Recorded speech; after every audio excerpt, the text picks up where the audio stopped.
আজকের ভিডিওতে আমি তোমাদের বলবো ডমিনোজে 99 টাকার অফারটার অভিজ্ঞতার কথা। গরমের সময় এই বিশেষ অফারটা শুরু হয়েছিল, তাই আমিও চলে গেলাম এই 4 কোর্স মিলের 99 টাকার অফারটা ট্রাই করতে। যাওয়ার সাথে সাথেই তো ধরিয়ে দিল ননভেজ আর ভেজের অপশান। পয়সা দিয়ে কে আর ভেজ খাবে বলো, তাই আমি অর্ডার করলাম ননভেজ মিল। মাত্র 15 থেকে 20 মিনিটের মধ্যেই হাজির হয়ে গেল আমার অর্ডারটা। চারপাশের লোকের ভিড় দেখে বুঝলাম সবাই হয়তো এই অফারটার জন্যই ভিড় করেছে। এই অফারেতে আমার মোট খরচা পড়েছিল 103 টাকা। তার মধ্যে আমি পেলাম chicken sausage pizza, 3 piece veg patties, tomato melts and Pepsi.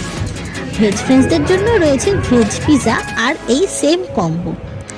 অসুবিধাটা হলো এটাই যে চিলি ফ্লেক্স আর কেচাপ ওখানে পেলাম না, তাই আলাদা করে নিয়ে নিতে হলো। তোমরা এই অফারটা পেতে পারো দুপুর 12টা থেকে বিকেল 3টে পর্যন্ত। তাড়াতাড়ি চলে যাও আর উপভোগ করো এই 99 টাকার অফারটা। টাটা।